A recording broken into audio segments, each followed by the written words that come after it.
ಇತ್ತೀಚಿನ ಸಂಚಿಕೆಗಳನ್ನು ಜಾಹೀರಾತಿನ ಕಿರಿಕಿರಿ ಇಲ್ಲದೆ ನೋಡಿ.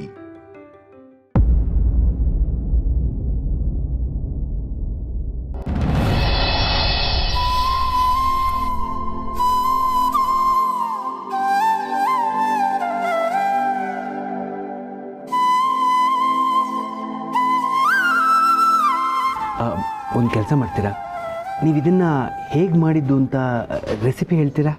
ರೆಸಿಪಿನಾ? ಇವತ್ತಿನ ಹೊಸ ರುಚಿಯಲ್ಲಿ ನಿಮಗೆ ಪರಿಚಯ ಮಾಡಿಕೊಡ್ತೀನಿ ಅಪ್ಪೆ ಹೋಳಿ, ಮಾವಿನಕಾಯಿ ಅಪ್ಪೆ ಹೋಳಿ.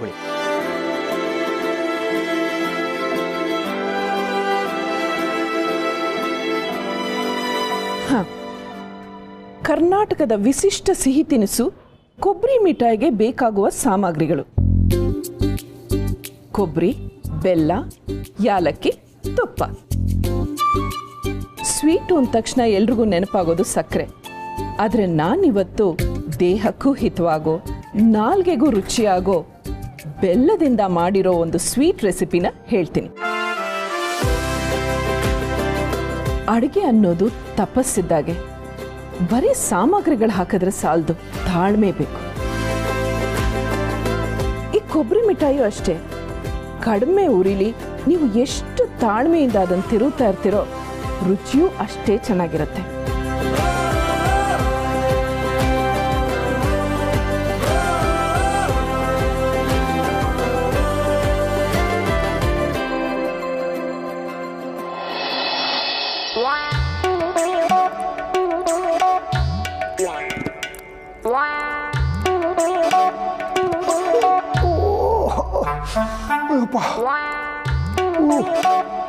ಒಂದು ಯಾರಿಂದ ಏನಾಗುತ್ತೋ ಬಿಡುತ್ತೋ ಗೊತ್ತಿಲ್ಲ, ಆದ್ರೆ ಈ ವೃಶ್ಚಿಕ ರಾಶಿಯವರು ಮಾತ್ರ ನವದಂಪತಿಗಳಿಂದ ಕಂಟಕ ಪಕ್ಕ. ಈ ಸೊಂಟ ನೋವಿಗೂ ಗುರೂಜಿ ಹೇಳಿದ ಮಾತಿಗೂ ಸಂಬಂಧ ಇರಬಹುದಾ? ಗುರೂಜಿ ಬೇರೆ ಗಂಡಾಂತರ ಇದೆ ಅಂತಂದಿದ್ರು. ಇದೇ ಏನಾದರೂ ಆ ಗಂಡಾಂತರಕ್ಕೆ ಸೂಚನೆ ಇರಬಹುದಾ? ನಾನು ಈಗಲೂ ಅವ್ರು ಹೇಳಿದ ಮಾತು ಪಾಲಿಸಲಿಲ್ಲ ಅಂತಂದರೆ ಮುಂದೆ ಕಷ್ಟಪ್ಪ. ಏನ್ ಕಷ್ಟ ತಾತ?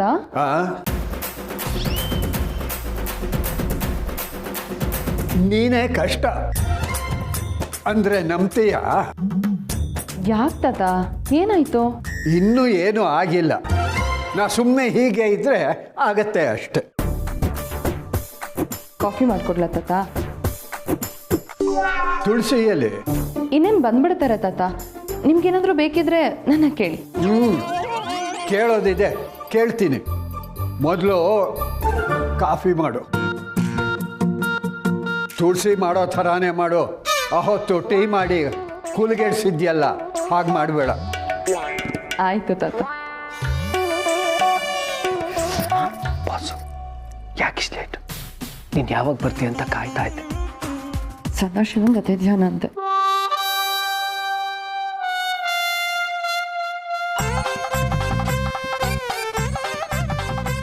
ಇದೊಂದು ತಾತ ಯಾವಾಗಲೂ ಬೇತಾಡ್ತಾರೆ, ಇದ್ದೇನೆ ಬಿದ್ದಿರುತ್ತೆ.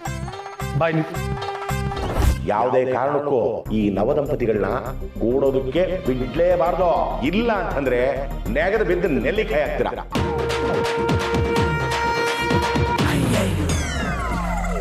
ಏನ್ surprise? By next week we are going to Sikkim. Really?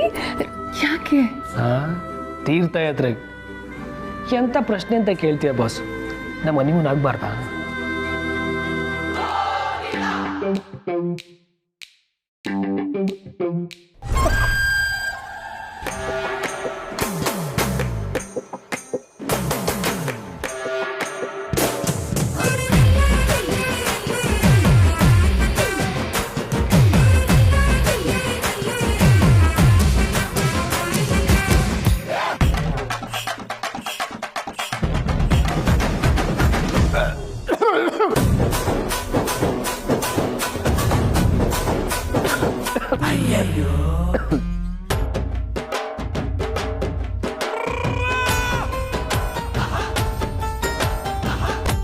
ಸೋಗ್ಲಾಡಿ, coffee ಈ ವರ್ಷನೇ ಆಗತ್ತಾ? ತಂದೆ ತಾತ, ಸಮರ್ಥನ್ ಕಾಫಿ ಬೇಕಾ ಅಂತ ಕೇಳ್ತಾ ಇದ್ದೆ. ಬೇಕೇನೋ? ನನ್ನ ಪಾಲಿಂದ ತಗೊಂಡೋಗಿ ಆ ಹಿಟ್ಲರ್ ಕುಡಿದು ತಣ್ಣಗಿರ್ಲಿ. ದಂಡಪಿಂಡ ಏನಾದರೂ ಅಂದ್ಯಾ? ಏನಿಲ್ಲ ತಾತ, ನಿಮ್ಮ ಕಾಫಿಗೆ ಸ್ವಲ್ಪ ಶುಗರ್ನ ಜಾಸ್ತಿ ಹಾಕೊಂಡು ತಗೊಂಬ ಅಂತ ಹೇಳಿದೆ. ಭಲೇ ಇದ್ದೀರಾ ಇಬ್ರು.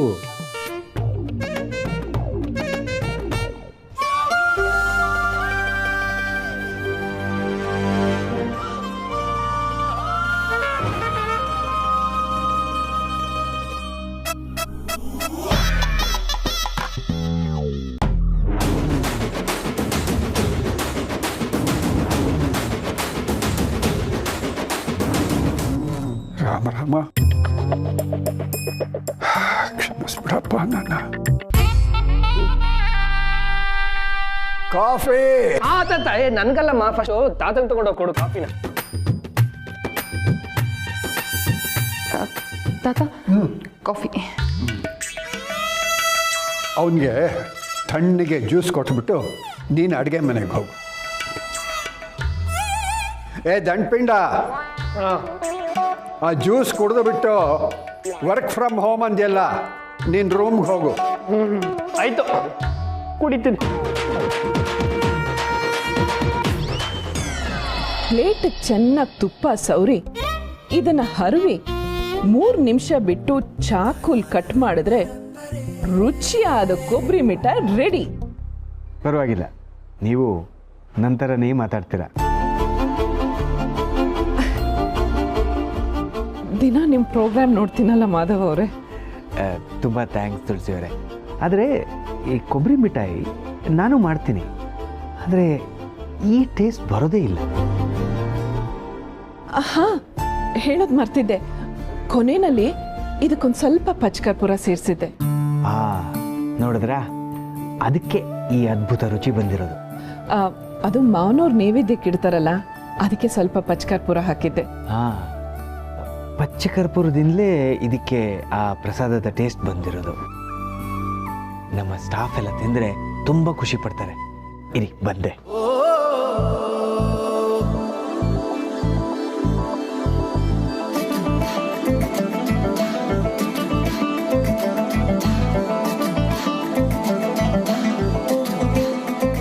ಅವ್ರು ವಾಪಸ್ ಕೊಟ್ಟ ಮೇಲೆ ಇಟ್ಟು ಹೋದ್ರೆ ತಪ್ಪಾಗತ್ತೆ, ಆದರೆ ಅವ್ರ ದುಡ್ಡನ್ನ ಹೀಗೆ ಇಟ್ಕೊಳ್ಳೋಕ್ಕೆ ಮನ್ಸೊಪ್ಪಲ್ಲ. ಸದಾ ಇದು ತಗೊಳ್ಳೋ. ಈ ಥರ ಸ್ವೀಟು ನೀನು ಯಾವತ್ತೂ ತಿಂದಿರಲ್ಲ. ಜಯಂತ್, ರಾಘವ್, ತಗೊಳ್ಳಿ ಇದು. ನಮ್ಮ ಸಹ ಇಷ್ಟು ಖುಷಿಯಾಗಿರೋದು ನೋಡಿ ಅದೆಷ್ಟು ದಿನ ಆಗಿತ್ತು. ಸಹ ಯಾವಾಗಲೂ ಮನಸ್ಸಲ್ಲಿ ನೋವಿದ್ರೂ ನಗ್ತಾರೆ, ಆದರೆ ಇವತ್ತು ನೋವೆಲ್ಲ ಮರೆತು ಮನ್ಸಾರೆ ನಗ್ತಿದ್ರು ಅನ್ಸುತ್ತೆ.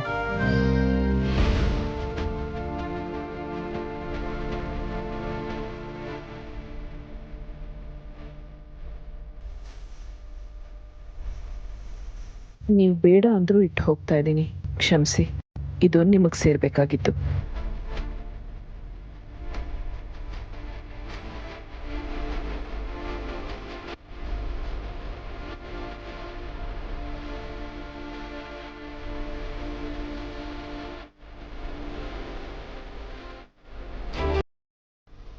ಕ್ಷಮಿಸಿ ಮಾಧವ್ ಅವರೇ, ನಾನು ಇಲ್ಲೇ ಇದ್ದರೆ ನೀವು ಮತ್ತೇನೋ ಹೇಳಿ ಈ ಕ್ಯಾಮ್ರಾನ ನಾನೇ ಇಟ್ಕೊಳ್ಳೋ ಹಾಗೆ ಮಾಡ್ತೀರಾ.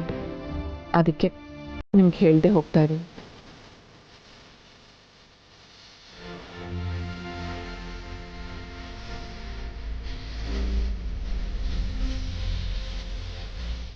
ನಿಮ್ಮ ಕೊಬ್ಬರಿ ಮಿಠಾಯಿಗೆ ತುಂಬ ಫ್ಯಾನ್ಸ್ ಆಗಿಬಿಟ್ರು.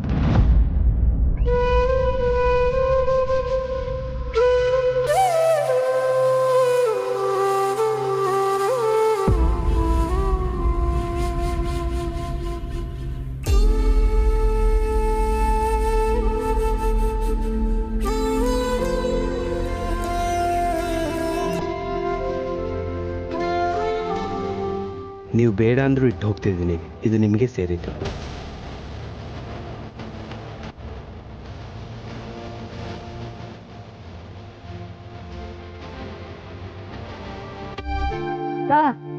ಅವರು ಅವಸರದಲ್ಲಿ ಹೊಂಟೋದ್ರು. ಕರಿಯೋಣ ಅಂದ್ರೆ ಹಂಗೆ ಆಟೋ ಹತ್ಕೊಂಡು ಹೊಂಟೇ ಬಿಟ್ರು sir. All okay sir. Yes ಸದಾ, ಮೋರ್ ದೆನ್ ಓಕೆ.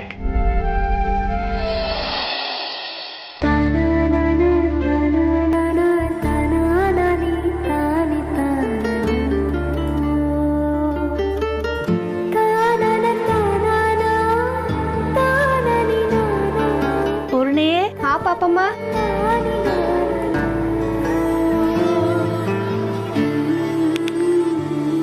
ಎಷ್ಟು ಸಲ ಹೇಳಿದ್ರು ಮತ್ತೆ ಮತ್ತೆ ಹೇಳಬೇಕು ಅನಿಸುತ್ತೆ.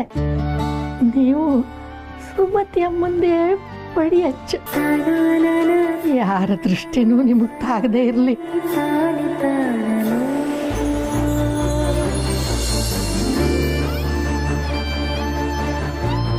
ಥ್ಯಾಂಕ್ಸ್ ಪಾಪಮ್ಮ. ಮಾವ ಬಂದ್ರಾ? ಇವ್ರು ರೆಡಿ ಆದ್ರಾ?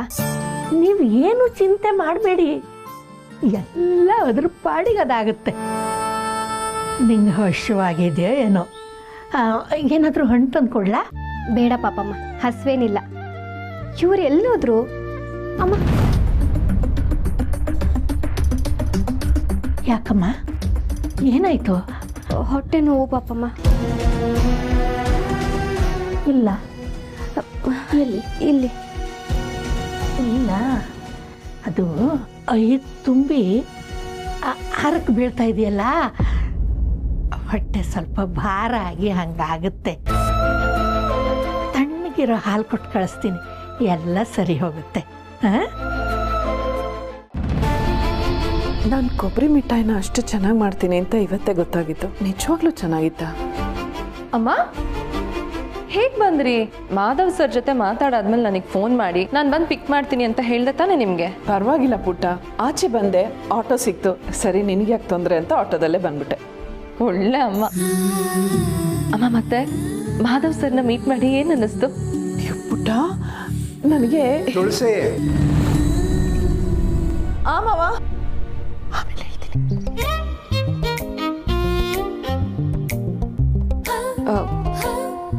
ಮಾವ ಚೆಕ್ ತಗೊಳ್ಳಿ. ಅವ್ರು ಇಸ್ಕೊಳ್ಳಿಲ್ಲ, ಕ್ಯಾಮ್ರಾ ಕೊಟ್ಟು ಬಂದೆ. ನಾನು ಹೇಳಲಿಲ್ವಾ ಅವನು ತಗೊಳ್ಳಲ್ಲ ಅಂತ? ಅಮ್ಮ ತಾತ ಯಾವಾಗಮ್ಮ ಹೇಳಿದ್ರು? ಆಚೆ ಹೋಗಿದ್ದ ಲಕ್ಷ್ಮಿ ಏನೋ ವಾಪಸ್ ಬಂದ್ಲು, ಆದರೆ ಈ ಚಪ್ಪಲಿ ಕಳ್ಳನಿಂದ ಒಂದು ಚೆಕ್ ಲೀಫು ವೇಸ್ಟ್ ಆಗೋಯ್ತು. ಯಾಕೆ ತಾತ ಅವ್ರಿಗೆ ಚಪ್ಪಲಿ ಕಳ್ಳ ಅಂತೀರಾ? ಅವ್ರು ತುಂಬ ಒಳ್ಳೆಯವರು ತಾತ. ಹೌದೌದು, ಅಂಗೈ ಹುಣ್ಣಿಗೆ ಕನ್ನಡಿ ಬೇಕಾ? ಮುಖ ನೋಡೆ ಯಾರು ಹೇಗೆ ಅಂತ ಹೇಳಬಲ್ಲ ದತ್ತ. ಅಲ್ಲ ತಾತ, ಅವ್ರು ಮಾತಾಡಬೇಡ ನೀನು. ಅವನು ಏನು ಅಂತ ನನಗೆ ಚೆನ್ನಾಗಿ ಗೊತ್ತು. ನನ್ನ ಚಪ್ಪಲಿಗೆ ಕನ್ನ ಹಾಕೋಕ್ ಬಂದಿದ್ದ. ಮಾವ ನಿಮಗೆ ಕಾಫಿ ಮಾಡ್ಕೊಂಡು ಬರ್ತೀನಿ. ಬೇಡ ಬೇಡ, ನಿನ್ನ ಸೋಗಲಾಡಿ ಸೊಸೆ ಅದು ಕಾಫಿ ಅಂತ ಅದೇನೋ ಕೊಟ್ಟಿದ್ಲು, ಕುಡ್ದಿದ್ದೀನಿ. ಈಗ ನಿಮ್ಮೆಲ್ಲರ ಹತ್ರನೂ ಮಾತಾಡಬೇಕು. ಸೋಗಲಾಡಿ ದಂಡಪಿಂಡ ಅಂತ ಕರಿ. ಸಮರ್ ತಾತ ಕರೀತಾ ಇದ್ದಾರೆ. ಕೆಲಸ ಮಾಡೋಕ್ಕೂ ಬಿಡಲ್ವಲ್ಲ ಇವ್ರು. ಬಂದೆ.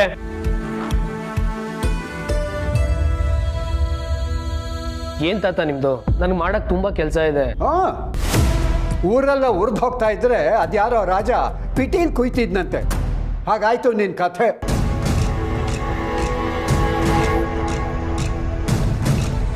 ಏನಾಯ್ತು ಮಾವ? ಕಂಟಕ ಬಂದಿದೆ ಮನೆಗೆ. ನಾವು ಈಗಲೇ ಇದಕ್ಕೆ ಪರಿಹಾರ ಕಂಡುಕೊಳ್ಳಿಲ್ಲ ಅಂತಂದ್ರೆ ಗಂಡಾಂತರ ಗ್ಯಾರಂಟಿ. ದೇವ್ರೆ, ಏನು ಹೇಳ್ತಾ ಇದ್ದೀರಾ ಮಾವ? ಇವತ್ತು ಗುರೂಜಿ ಭವಿಷ್ಯ ಹೇಳ್ತಿದ್ರು. ಅದು ಬಿಡಿ, ನೀವು ಅದನ್ನೆಲ್ಲ ಎಲ್ಲಿ ನಂಬ್ತೀರಿ? ಅದಕ್ಕೆ ಮನೆ ಹಿರಿಯನಾಗಿ ನಾನೇ ಒಂದು ನಿರ್ಧಾರ ಮಾಡಿದ್ದೀನಿ. ನಾವೆಲ್ಲರೂ ಮನೆ ದೇವರ ದೇವಸ್ಥಾನಕ್ಕೆ ಹೋಗಿ ಬರೋಣ, ಕಂಟಕ ನಿವಾರಣೆ ಆಗುತ್ತೆ. ಸರಿ, ನಾವೆಲ್ಲ ಹೋಗೋದಕ್ಕೆ ತಯಾರಿ ಮಾಡಿಕೊಳ್ಳಿ. ತಯಾರಿ ಅಂದ್ರೆ ಯಾವಾಗ ಹೋಗ್ತಾ ಇದೀವಿ ತಾತ? ಇವತ್ತು ನಿರ್ಧಾರ ಮಾಡಿ ಮುಂದಿನ ವರ್ಷ ಹೋಗೋದಕ್ಕೆ ನಾನೇ ನೀನಲ್ಲ. ನಂದೇನಿದ್ರು ಇಲ್ಲೇ ಡ್ರಾ, ಇಲ್ಲೇ ಬಹುಮಾನ. ಈ ಹೊತ್ತೇ ಹೋಗೋದು. ದೊಡ್ಡ ಗಾಡಿ ಬುಕ್ ಮಾಡು. ತಾತ ಏನ್ ಹೇಳ್ತಾ ಇದ್ದೀರಾ? ನನಗೆ ಆಫೀಸಲ್ಲಿ ತುಂಬಾ ಕೆಲಸ ಇದೆ, ತುಂಬಾ ಇಂಪಾರ್ಟೆಂಟ್ ಪ್ರಾಜೆಕ್ಟ್ ತಾತ, ರಜಾ ಹಾಕಾಗಲ್ಲ. ಓಹೋ, ಆಫೀಸ್ ಅಂತೆ ಕೆಲಸ ಅಂತೆ. ನಾ ಬೆಳಗಿನ ನೋಡ್ತಿಲ್ವಾ, ಹೆಂಡತಿ ಹಿಂದಿಂದೇನೆ ಸುತ್ತಾಡ್ತಿರೋದು. ಇದನ್ ಬಿಟ್ಟು ಬೇರೆ ಏನ್ ಕೆಲಸ ಮಾಡಿದೀಯ ನೀನು? ತಾತ ಸುಮ್ಮನೆ ಇರ್ತೀರಾ? ನೀವೇನಾದ್ರೂ ಮಾಡ್ಕೊಳ್ಳಿ, ನಾನಂತೂ ಬರಲ್ಲ. ಬೇಕಿದ್ರೆ ನೀನು ಅಮ್ಮ ಹೋಗಿ ಬನ್ನಿ. ಆಹಾ ಬಂದ್ಬಿಟ್ಟ. ಕಂಟ್ಕಾನ್ ಇಲ್ಲೇ ಬಿಟ್ಟು ನಾವು ಹೋಗ್ತೀವಿ. ಈ ದತ್ತ ಹೇಳಿದ ಮೇಲೆ ಮುಗೀತು. ಇವತ್ತೇ ಹೋಗ್ತಾ ಇದ್ದೀವಿ ಅಷ್ಟೇ. ಅಲ್ಲ ತಾತನ, ನವ ದಂಪತಿಗಳು ನೀವೇ ಹೋಗ್ಬೇಕಾಗಿತ್ತು. ನೀವು ಹೋಗ್ಲಿಲ್ಲ, ಅದಕ್ಕೆ ನಾನೇ ನಿರ್ಧಾರ ತಗೊಂಡೆ. ಅದಕ್ಕೆ ನೆಪ ಹೇಳ್ತಿದ್ದೀಯಾ? ಆಗಲ್ಲ ತಾತ, ನಾನು ಹೋಗೋದಕ್ಕೆ ಬೇಡ ಅಂತ ಹೇಳ್ತಾ ಇಲ್ಲ, ಬಟ್ ನನ್ನ ಕೆಲ್ಸ ನೆಗದು ಬಿತ್ತು.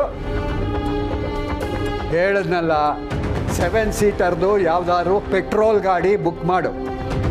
ಡೀಸೆಲ್ ವಾಸನೆ ನನಗಾಗೋಲ್ಲ.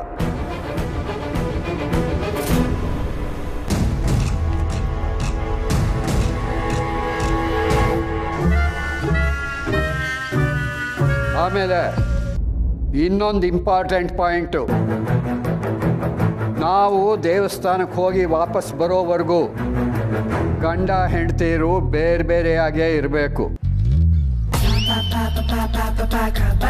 ಗೊತ್ತಾಯ್ತಾ?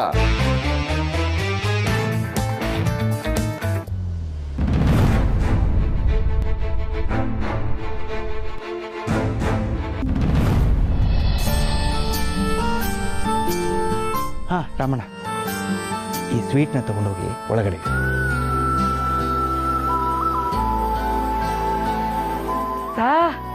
ಸೂಪರ್ ಸಾ, ಎಲ್ಲ ಶಾರ್ವರಿ ಪ್ಲಾನ್. ಅದ್ದೂರಿಯಾಗಿದೆಯಲ್ಲ ಸಾ? ಹೌದು ಸದಾ. ಹಾಂ, ನೀನು ಹೊರಡು, ಬೇಗ ರೆಡಿಯಾಗಿ ಕೆಫೆ ಸ್ಟಾಫ್ನೆಲ್ಲ ಕರ್ಕೊಂಡು ಬಂದ್ಬಿಡು. ಸರಿಯಾದ ಟೈಮಿಗೆ ಬರಬೇಕು. ಆಮೇಲೆ ಮನೆಗೆ ಬಂದು ಕರೆದಿಲ್ಲ ಅಂತ ಬೇಜಾರು ಮಾಡ್ಕೋಬಾರ್ದು. ಏನ್ ಸಾ ನೀವು ನಮ್ಮನ್ನ ಮನೆಯವ್ರ ತರನೇ ನೋಡ್ಕೋತೀರಾ. ನೀವು ಕರೀದೇ ಇದ್ರು ನಾವು ಬರಲ್ವಾ ಸಾ? ಬಾಬಾ, ನಿಮ್ಗೋಸ್ಕರನೇ ಕಾಯ್ತಿದ್ದೆ. ಅದು ಏನ್ ಸ್ವೀಟ್ ತರಿಸಿದ್ರಿ? ತರ್ಸೋದೇನು ಮೇಡಮ್, ತಾನೇ ಖುದ್ದಾಗಿ ನಿಂತು ಬೆಲ್ಲದ ಕೊಬ್ಬರಿ ಮಿಠಾಯಿ ಮಾಡಿದ್ದಾರೆ. ಕೊಬ್ಬರಿ ಮಿಠಾಯಿನ? ತುಂಬಾ ಸಿಂಪಲ್ ಆಗ್ಲಿಲ್ವಾ ಬಾಬಾ? ಪೂರ್ಣಿಗೆ ಸಿಂಪಲ್ ಆಗಿರೋದೇ ಇಷ್ಟ ಅಲ್ವಾ? ಅದು ಅಲ್ಲದೆ ಇದು ವಿಶಿಷ್ಟವಾಗಿರೋ ಕೊಬ್ಬರಿ ಮಿಠಾಯಿ ನನಗೊಬ್ರು ಬೇಕಾದವ್ರು ಹೇಳ್ಕೊಟ್ಟಿದ್ದು. ನೀನು ತಿಂದು ನೋಡಿ ಶಾರ್ವರಿ, ಬಾಯಲ್ಲಿಟ್ಟರೆ ಕರಗುತ್ತೆ. ಎಲ್ಲರೂ ಇಷ್ಟಪಡ್ತಾರೆ, ನೋಡ್ತಿರೋ. ಹೌದಾ ಬಾಬಾ? ಹಾಗಿದ್ರೆ ಸರಿ, ನೀವು ರೆಡಿ ಆಗಿಬಿಡಿ, ಇನ್ನೇನು ಪೂಜೆ ಶುರುವಾಗುತ್ತೆ. ಹಾಂ ಸರಿ, ಬೇಗ ಬನ್ನಿ. ಹಾಂ ಸಾ, ನಾನು ಬರ್ತೀನಿ ಮೇಡಮ್. ಲಕ್ಷ ಲಕ್ಷ ಖರ್ಚು ಮಾಡಿ ಸೀಮಂತ ಮಾಡೋದಂತೆ, ಯಾವುದೋ ಲೋ ಲೆವೆಲ್ ಸ್ವೀಟ್ ಮಾಡೋದಂತೆ. ಮನುಷ್ಯನಿಗೆ ಪ್ರೆಸ್ಟೀಜ್ ಮೇಂಟೈನ್ ಹೇಗೆ ಮಾಡಬೇಕು ಅಂತ ಗೊತ್ತಿದ್ರೆ ತಾನೇ.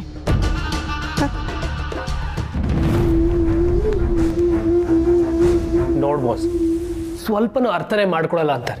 ಅಲ್ಲ, ನಮಗೂ ನಮ್ದೇ ಆದಂಥ ಆಸೆಗಳು ಇರುತ್ತೆ ಅಂತ ಯಾಕೆ ಅರ್ಥ ಆಗಲ್ಲ ಇವ್ರು? ಯಾವಾಗಲೂ ಎಲ್ಲರ ಜುಟ್ಟು ತಮ್ಮ ಕೈಲಿ ಇರಬೇಕು ಅಂತಾರೆ. ಈಗಲೂ ಕೂಲ್ ಸಮರ್. ಕೂಲ್ ಆಗಿರೋಕ್ಕಾಗತ್ತೆ ಬಾಸ್? ನನ್ನ ನಂಬ್ಕೊಂಡು ಅವಿನಾಶ್ ಸರಿ ಪ್ರಾಜೆಕ್ಟ್ ಕೊಟ್ಟಿದ್ದಾರೆ. ನಾನು ಪ್ರಾಜೆಕ್ಟ್ನ ಕಂಪ್ಲೀಟ್ ಮಾಡದೆ ಈಗ ರಜಾ ತಗೊಂಡ್ರೆ ಏನು ಅನ್ಕೊಡಲ್ಲ ಅವರು? ಅವರು ಒಳ್ಳೆಯವ್ರಂತ ಹೇಳ್ತಿದ್ದಲ್ವಾ? ಏನೋ ಪರ್ಸನಲ್ ಎಮರ್ಜೆನ್ಸಿ ಅಂತ ಹೇಳಿ 1-2 ದಿನ ರಜಾ ತಗೋ. ಬರೀ ಕೆಲ್ಸದ ವಿಷಯ ಅಲ್ಲ ಬಾಸು, ನಿನ್ಗೆ ಯಾಕೆ ಅರ್ಥ ಆಗ್ತಿಲ್ಲ? ನಾವು ನಮ್ಮ ಮನೆಯವ್ರ ಬಗ್ಗೆ ಪ್ಲಾನ್ ಮಾಡಿದ್ವಿ ಅಲ್ವಾ? ನಾವು ನೆಕ್ಸ್ಟ್ ವೀಕ್ ಅಲ್ಲಿಗೆ ಹೋಗ್ಬೇಕು ಅಂತಂದ್ರೆ ನಾನು ಕೆಲಸ ಮುಗಿಸ್ಬೇಕು. ನಾನು ಕೆಲಸ ಮುಗಿಸ್ದೆ ರಜಾ ತಗೊಂಡ್ರೆ ಆಮೇಲೆ ನೆಕ್ಸ್ಟ್ ವೀಕ್ ಅಲ್ಲಿಗೆ ಹೋಗೋಕ್ಕೂ ಆಗಲ್ಲ, ಕೆಲಸನೂ ಮುಗ್ದಿರಲ್ಲ. ಅದು ಅಲ್ಲದೆ ತಿಂಗಳಿಗೆ 2 ಸಲ ವೆಕೇಶನ್ಗೆ ಹೋಗುವಷ್ಟು ಅನುಕೂಲ ಆದ್ರೂ ಇದೆಯಾ ನಮಗೆ? ಮಿಡಲ್ ಕ್ಲಾಸ್ ಫ್ಯಾಮಿಲಿ ಬಾಸು ನಮ್ದು. ಎಲ್ಲ ಪ್ಲಾನ್ ಮಾಡ್ಕೊಂಡೇ ಮಾಡಬೇಕು. ಪ್ರತಿ ಸಲ ಹೀಗೆ ಬಾಸ್, ತಾತ ಹಿಂಗೇನಾದ್ರೂ ಹೇಳ್ಬಿಡೋದು, ಅದಕ್ಕೆ ಅಮ್ಮ ತಲೆ ಅಳ್ಳಾಡ್ಸೋದು. ಆಯ್ತು ಸಮರ್ಥ್, ನಿನ್ ಕಷ್ಟ ನನಗೆ ಅರ್ಥ ಆಗತ್ತೆ. ಆದ್ರೆ ಮದುವೆ ಆಗಿ ಮೊದಲನೇ ಸಲ ಮನೆ ದೇವ್ರ ಹತ್ರ ಹೋಗ್ತಾ ಇದೀವಿ, ಬೇಡ ಅನ್ನೋಕ್ಕಾಗತ್ತಾ? ಬೇಡ ಅಂದ್ರೆ ನಮ್ಮ ತಾತ ಕೇಳಬೇಕಲ್ಲ. ಅದನ್ನೇ ನಾನು ಹೇಳ್ತಿರೋದು. ಒಂದ್ ಪರಿಸ್ಥಿತಿ ಎದುರಿಸೋದು ಅನಿವಾರ್ಯ ಅಂದ್ಮೇಲೆ ಅದ್ರಲ್ಲಿ ಏನ್ ಪಾಸಿಟಿವ್ಸ್ ಇದೆ ಅನ್ನೋದನ್ನ ನಾವು ಹುಡುಕ್ಬೇಕು. ಈಗ ಹೇಳು, ಲಾಸ್ಟ್ ಟೈಮ್ ನೀವು ಫ್ಯಾಮಿಲಿ ಎಲ್ಲ ಸೇರ್ಕೊಂಡು ಒಟ್ಟಿಗೆ ಆಚೆ ಹೋಗಿದ್ ಯಾವಾಗ? ನಾನು 6th or 7th ಇದ್ದಾಗ ಮೇಲ್ಕೋಟೆಗೆ ಹೋಗಿದ್ವಿ ಅನ್ಸುತ್ತೆ. ಆಮೇಲೆ ಎಲ್ಲೂ ಹೋಗಿಲ್ಲ ಅಲ್ವಾ? ಮತ್ತೆ ಹಾಗಿದ್ಮೇಲೆ ಫ್ಯಾಮಿಲಿ ಜೊತೆ ಹೊರಗಡೆ ಹೋಗೋದಕ್ಕೆ ಇದೊಂದು ಅವಕಾಶ ಅನ್ಕೊಂಡ್ರಾಯ್ತಲ್ವಾ? ಏನ್ ಬಾಸು ನೀನು? ಹೇಳದ್ನಲ್ಲ, ಹೋಗ್ಲೇಬೇಕು ಅನಿವಾರ್ಯ ಅನ್ನೋದಾದ್ರೆ ಆ ಟ್ರಿಪ್ ಎಂಜಾಯ್ ಮಾಡೋಣ ಬಿಡು. ಹನಿಮೂನ್ ಬಗ್ಗೆ ತಲೆ ಕೆಡ್ಸ್ಕೋಬೇಡ. ನಿನಗೆ ಮುಂದಿನ ವಾರ ರಜಾ ಸಿಗಲ್ಲ ಅಂತ ನನಗೆ ಗೊತ್ತು. ಮುಂದಿನ ತಿಂಗಳು ಪ್ಲಾನ್ ಮಾಡಿದ್ರಾಯ್ತು. ಓ, ಕೋತಿ ಮುಖಕ್ಕೆ ಈ ಕೋಪ ಎಲ್ಲ ಸೂಟ್ ಆಗಲ್ಲ. ಎಲ್ಲಿ smile, that's like a good boy. ಸರಿ, ನೀನ್ ಕೆಲಸ ಮಾಡ್ಕೋ, ನಾನು ಹೋಗಿ ಅಮ್ಮಂಗೆ ಲಗೇಜ್ ಪ್ಯಾಕ್ ಮಾಡೋದಕ್ಕೆ ಹೆಲ್ಪ್ ಮಾಡ್ತೀನಿ.